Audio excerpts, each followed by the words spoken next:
Shalom, salut fils de Dieu, vous et nous qui sommes l'expression visible de Dieu. Aux Colossiens, Paul expliquait que Christ est le prototype, le prototokos. Ça veut dire le premier en son genre d'une série de la même espèce. Donc, il est le premier d'entre nous.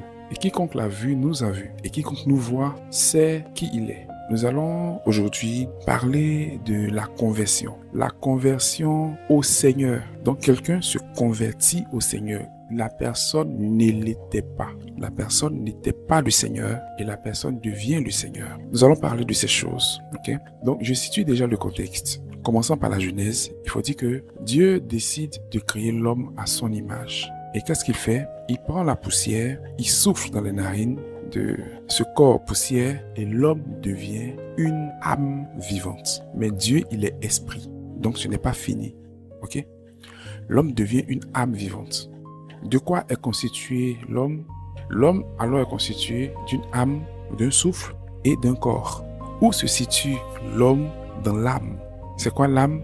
L'âme, c'est la partie immatérielle qui est symbolisée par le sang. Et toute information liée au corps se retrouve dans l'âme, mais de façon matérielle dans le sang. Tu peux comprendre toute anomalie d'un corps à travers un examen de sang ou parfois au travers le visionnage de l'organe directement. Mais toutefois, il faut alimenter le sang. Le sang est la partie, la chose la plus importante du corps. Il faut déjà savoir que tous les organes travaillent pour le sang. Tous les organes sont à la disposition du sang parce que le sang, c'est la personne. Quelqu'un se dit que le cœur est un organe très important, le plus important, mais le cœur travaille pour le sang. Donc un organe qui dysfonctionne met le sang en danger. Nous allons donc parler de conversion, comme je l'ai dit. Dieu qui crée l'homme est constitué en ce moment de corps, d'âme, de souffle. Et il a dit, il est créé ainsi à l'image de Dieu. Mais ce n'est pas fini. Dieu, il est esprit. Ce n'est pas fini. L'homme va transgresser.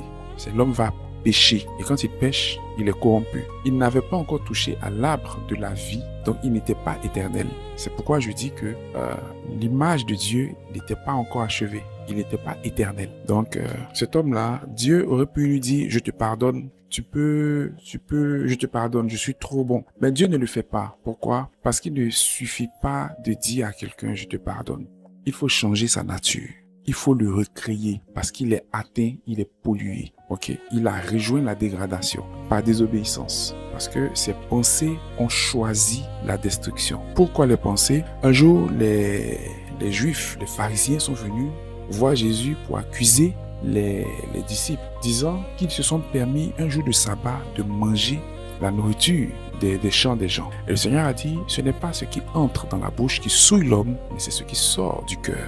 Ça veut dire que ce qui a souillé Adam, ce n'est pas ce qui est entré dans sa bouche, c'est ce qui est sorti de son cœur.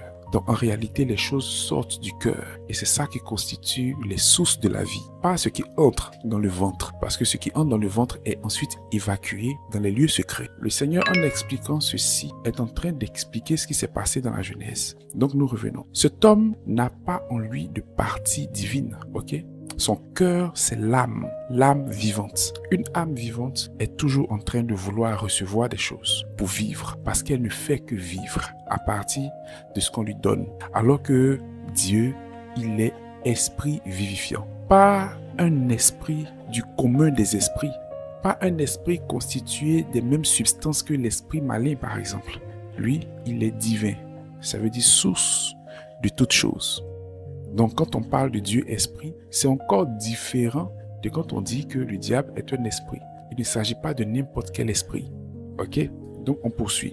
L'homme est donc corrompu, il est voué à la destruction. Mais à la base, ce n'est pas pour ça qu'il est créé. Il est créé pour dominer.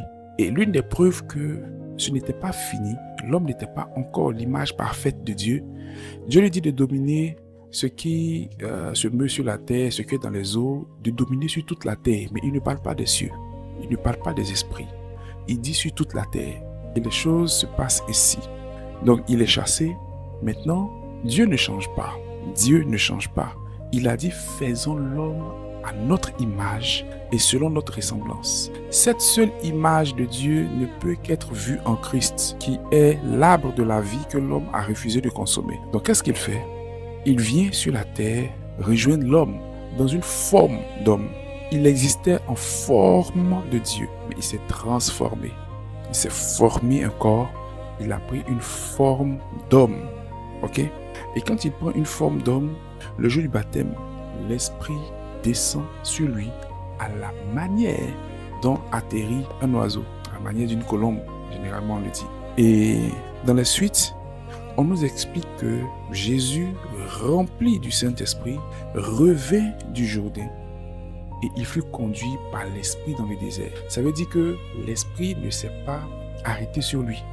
Ok, l'Esprit n'est pas venu habiter sur lui, comme un oiseau qui vient atterrir, qui vient rester sur quelqu'un. Et quand il part, quand il marche, on voit un oiseau sur son épaule, mais sur sa tête. Ce n'est pas ainsi, les choses se sont passées. On nous dit que l'Esprit est descendu sur lui. Ensuite, on nous dit rempli de l'Esprit. Ce sont les deux événements du baptême de l'Esprit. Être environné, être rempli. Donc, il part dans le jardin, il en ressort revêtu de la puissance de l'Esprit. Mais il est sans péché. Il doit mourir pour l'homme. On parle de conversion, ok? Il est sans péché, il doit mourir pour l'homme. Donc, qu'est-ce qu'il est réellement venu faire? Pendant qu'il est sur la terre, il va guérir des malades. Il va ressusciter des morts. Il va chasser des démons. On le voit dans les 4 récits de l'Évangile. Bon, ces 4 livres-là ne sont pas vraiment appelés l'Évangile.